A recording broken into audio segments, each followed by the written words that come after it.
Bonsoir à tous. On se tourne cette semaine vers Haïti, sous tension à l'approche du 7 février. Les évêques d'Haïti réclament le départ du pouvoir à cette date du président Jovenel Moïse, tout comme l'opposition et plusieurs organisations de la société civile. Ce que conteste le camp présidentiel pour qui, selon son interprétation de la Constitution haïtienne, la fin du mandat ne sera que dans un an, le 7 février 2022.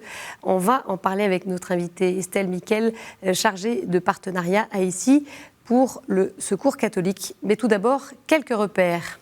Haïti, pays du continent américain, est situé dans les Grandes Antilles. Sa population atteint près de 11 millions d'habitants. Côté religion, les catholiques sont autour de 55%, les protestants 28,5%, les vaudous 2,1%, les autres religions 4,4%, les agnostiques et athées autour de 10%. Haïti est enlisé dans une crise multiforme depuis des années. C'est le pays le plus pauvre du continent américain. 78% des Haïtiens vivent avec moins de $2 par jour. C'est aussi un pays majoritairement rural. 60% de la population active travaille dans le secteur agricole. Mais paradoxalement, de nombreux Haïtiens n'arrivent pas à manger à leur faim. En effet, entre 3,7 et 4,1 millions d'Haïtiens souffrent d'insécurité alimentaire aiguë, dont 75% vivent en zone rurale. Estelle Miquel, bonsoir. Bonsoir. Alors on le suit ces derniers temps, Haïti semble à nouveau traversé par des soubresauts politiques, sociaux, ça n'est pas la première fois. Dans un message qui a été publié par les évêques d'Haïti, message paru le 2 février, eh bien, les évêques parlent d'un pays au bord de l'explosion. Est-ce que c'est le cas ? Oui, je pense qu'on peut le dire comme ça. Comme vous le soulignez, il y a cette date qui approche là, du 7 février, à l'approche donc du départ demandé par l'opposition du président. Il y a un certain nombre de manifestations, de grèves générales. L'opposition appelle à un nouveau pays LOC, donc le mouvement qui avait bloqué complètement le pays en 2019. Donc oui, on peut dire qu'on a un pays au bord de l'explosion, surtout à l'approche d'un calendrier politique très riche cette année, avec un référendum sur la Constitution prévu en avril, et puis des élections en septembre et en novembre. Donc une interprétation de la Constitution. Le climat sur place, en ce moment, qu'est-ce qu'on peut dire ? Caractérisé par beaucoup de violence. La population a très peur. Il y a d'une part beaucoup d'assassinats et de violences, comme je disais, mais aussi beaucoup d'enlèvements. Une recrudescence là-dessus. Oui, une recrudescence depuis l'automne. Pour quelles raisons ? Il y a plusieurs hypothèses. Certains parlent de gangs qui ne seraient plus alimentés et financés par le gouvernement, et donc qui a besoin pour ça d'avoir recours aux enlèvements et demander des rançons. Il y avait des connexions entre le gang et pouvoir, c'est ce que certaines enquêtes internationales et nationales révèlent. Après, il y a ça d'une part, et puis il y a également le pouvoir qui perd le contrôle. Et donc toutes ces gangs qui vont s'organiser et faire régner la terreur et un climat de peur à l'approche des élections pour peut-être permettre ce que le pouvoir reste en place pour le prochain mandat. Alors justement, les enlèvements sont devenus quotidiens en Haïti, en particulier dans la capitale Port-au-Prince. On écoute Jocelyne Collat, qui est directrice de la Commission nationale Justice et Paix. Il y a pas mal de personnes qui sont enlevées, donc des femmes, des hommes, et d'enfants, de jeunes. Il y a une jeune qui a été enlevée et ensuite on l'a assassinée. On l'a fait subir de sévices corporels et certaines fois on les a violés. Tout le monde est ciblé ou bien tout le monde peut être victime, et en ce sens-là, il y avait un prêtre scout qui a été enlevé. Donc, on était obligé de donner une rançon pour sa libération. Et après, c'était une religieuse de la congrégation des sœurs de Sainte-Thérèse et qui a été enlevée aussi. Et après, en tout cas, après de fortes mobilisations, et donc on l'a relâchée. Et c'est un travail permanent que se fasse Justice et Paix, donc pour pouvoir mettre à disposition de la société, des autorités, des données sur la situation de la violence. Voilà, la Commission nationale justice et paix, qui est un organe qui fait partie de l'Église, finalement, qui alerte sur la situation qui semble dramatique. Jocelyne Collat qui évoquait des situations de viol, notamment, des enlèvements de religieux aussi. Est-ce qu'il y a un moyen d'agir et que faire? Voilà. Est-ce qu'il se passe quelque chose sur ce terrain-là, puisque il semblerait que la situation soit hors de contrôle? Ce qui est un peu difficile, c'est que ce phénomène touche l'ensemble de la population, c'est-à-dire des couches les plus aisées aux plus démunies.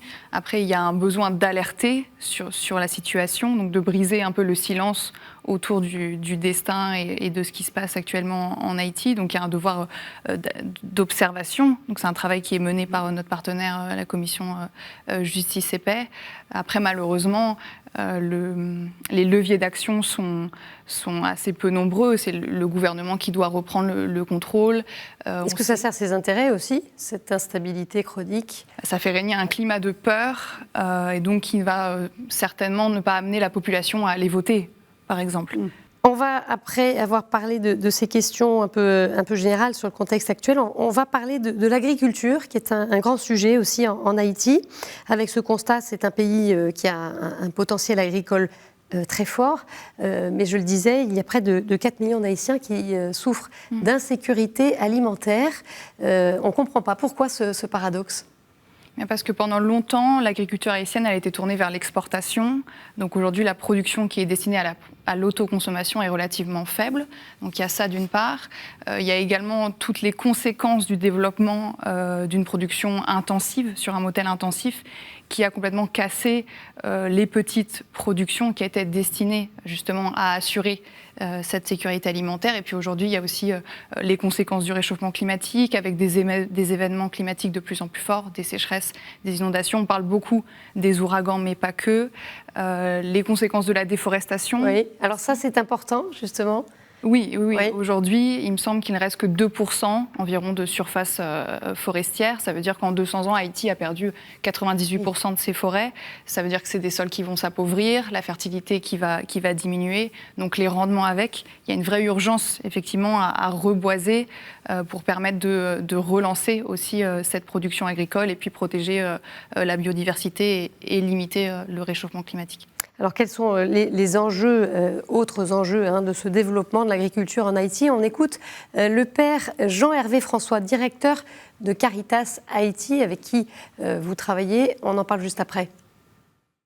À partir du moment où l'agriculture n'est pas rentable, donc il y a aussi une couche de la population, presque la moitié de la population, qui s'appauvrit. Parce que cette partie de la population-là, elle vit directement de l'agriculture. Si l'agriculture ne rapporte pas, donc la pauvreté aussi grandit en Haïti. Donc les enjeux sont graves par rapport à ce qui se passe dans le pays, parce que lorsque le paysan haïtien n'arrive pas à produire sur son terrain, il est obligé de rentrer à Port-au-Prince aussi. D'où la prolifération des bidonvilles au niveau des grandes villes, et aussi c'est ce qui fait que ces jeunes-là qui laissent les communautés rurales pour rentrer dans les villes, ils s'inscrivent dans les gangs, et c'est ce qui fait aussi monter l'insécurité à travers le pays.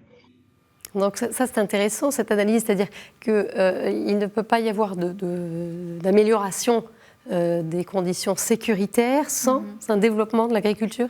Les deux sont liés?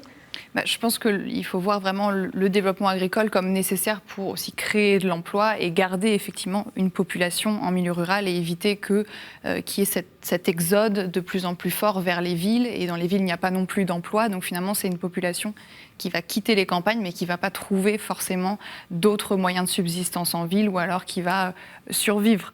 Donc effectivement, il y a un vrai intérêt à travailler sur du développement agricole, à la fois pour les questions de sécurité alimentaire, mais également pour les questions d'emploi et donc de paix aussi au sein de la société haïtienne. Est-ce que c'est une filière qui séduit des jeunes aujourd'hui? Et si ça n'est pas le cas, voilà, quelles sont un peu les stratégies pour leur permettre de s'orienter vers finalement des ressources qui sont là et qui sont probablement plus importantes que s'ils essayent de trouver un job en ville? Mais je pense qu'il faut redorer un peu l'image aussi de l'agriculture. Je pense que la crise liée à la Covid-19 a permis quand même de montrer l'importance de ce secteur pour un pays. Donc, il faut de quelle manière, justement? Dites-nous.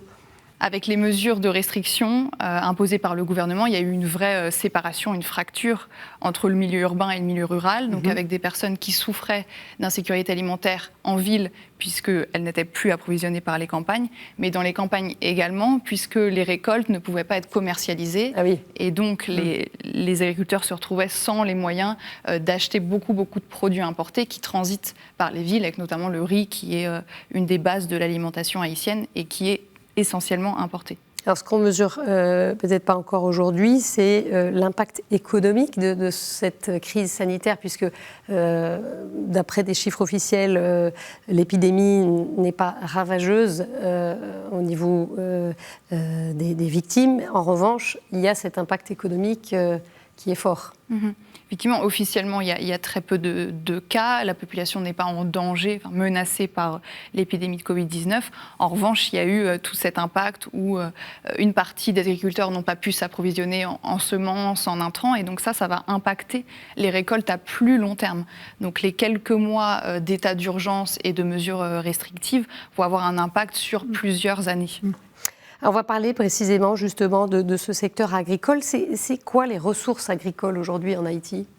Il y a beaucoup d'exportations, donc de denrées destinées au marché extérieur, donc avec par exemple la mangue, les huiles essentielles, le café, le cacao. Ensuite, sur la production intérieure vraiment destinée à l'autoconsommation, il y a encore une production d'igname, de sorgho, donc plutôt de produits un peu traditionnels. Il y a un gros problème autour de la gestion de la ressource en eau. Donc quand on parle aussi de ressources agricoles, il faut voir toutes ces menaces qui pèsent également sur le secteur. Pour quelles raisons ? Qu'est-ce qui se passe au niveau de la gestion de l'eau ? Je vous parlais tout à l'heure d'événements climatiques de plus en plus fréquents et aussi de plus en plus intenses. Oui. Donc il va y avoir beaucoup d'inondations et l'eau ne va pas s'infiltrer dans les sols. En parallèle, beaucoup de sécheresse. Et puis je parlais tout à l'heure de déforestation.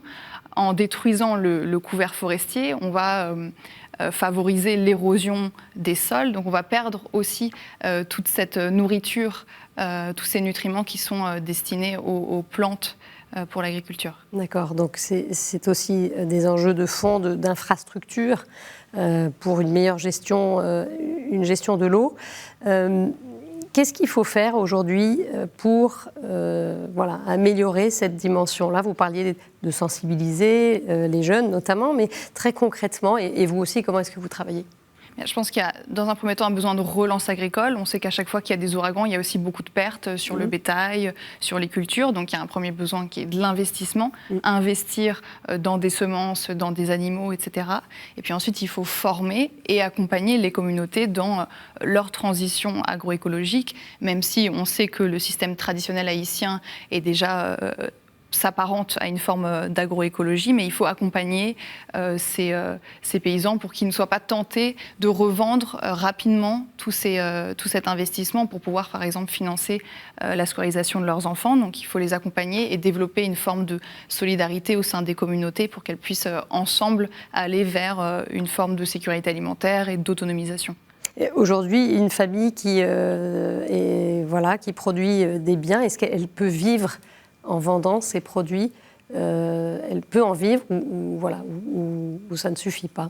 Alors, elle pourrait en vivre, bien évidemment. Après, il faut, par exemple, aller vers une diversification de la production pour permettre que lorsqu'il y a un événement climatique ou qu'il y a une maladie sur une culture, que le reste puisse compenser, donc avoir des systèmes un peu plus résilients. Et puis, malheureusement, il y a encore beaucoup de productions qui ne permettent pas de vivre. Pourquoi ? Parce qu'à côté, on a le marché de la République dominicaine où la production coûte beaucoup moins cher et le marché est inondé par ces produits importés, par le riz américain, par la volaille venue de République dominicaine qui va empêcher le producteur aujourd'hui de vendre sa production à un prix décent. Qu'est-ce qu'elles expriment, ces familles qui ont ces petites exploitations ? Quelles difficultés elles partagent, notamment aux partenaires avec qui vous travaillez ?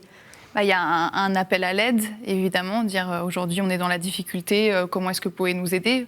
On le disait, il y a un vrai besoin d'investissement, donc ça ne peut pas venir des communautés elles-mêmes. Elles sont prêtes à s'investir, elles sont également conscientes de tous les enjeux autour de la déforestation, puisque c'est leur environnement, elles vivent entourées par ces forêts qui disparaissent et elles se rendent bien compte de la détérioration du climat.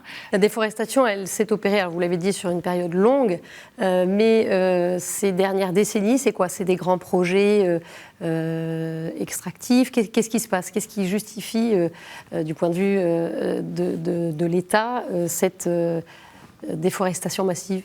Il y a eu l'investissement dans des grands projets agricoles, donc tournés vers l'exportation. Donc il y a eu effectivement cette déforestation pour cette partie-là.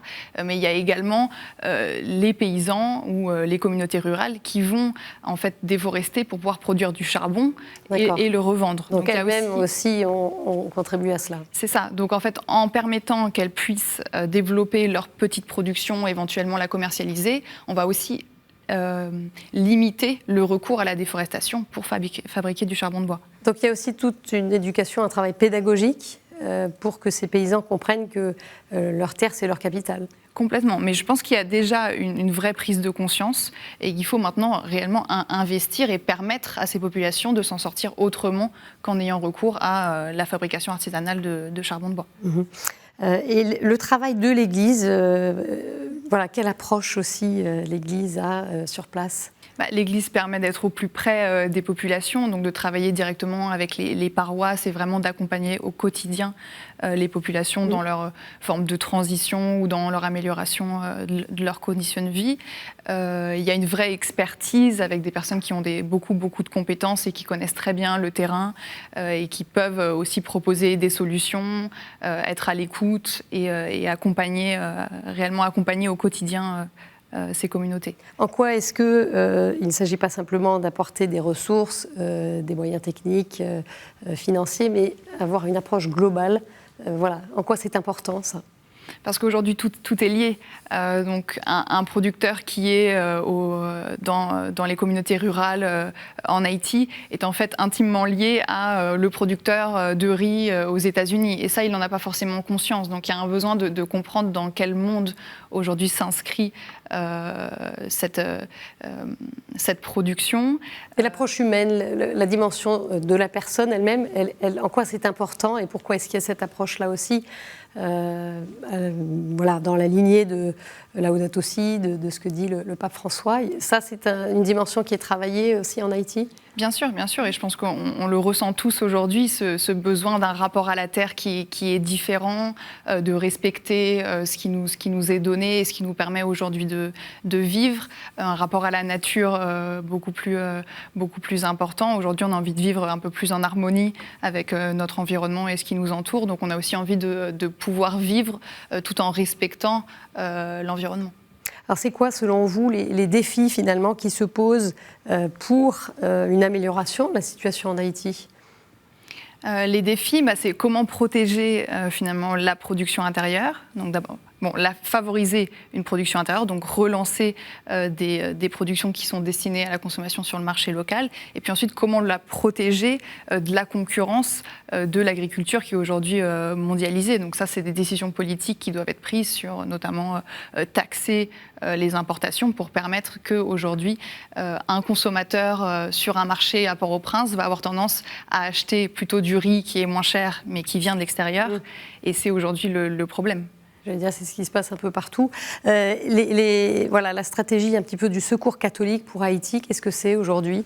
Aujourd'hui, vraiment travailler sur ces questions-là, d'agroécologie, mais pas que, aussi travailler sur la citoyenneté, comment associer plus les habitants dans les choix sur l'environnement, travailler sur cette prise de conscience. Aujourd'hui, Haïti est un des pays les plus vulnérables au changement climatique, donc il n'y a pas le choix, il faut s'adapter, parce que de toute manière, le changement climatique est là et Haïti devra pouvoir s'adapter. Merci beaucoup Estelle Miquel pour votre éclairage sur ce qui se passe et en particulier sur les enjeux agricoles en Haïti. Et voilà, on va poursuivre avec quelques autres actualités d'église dans le monde.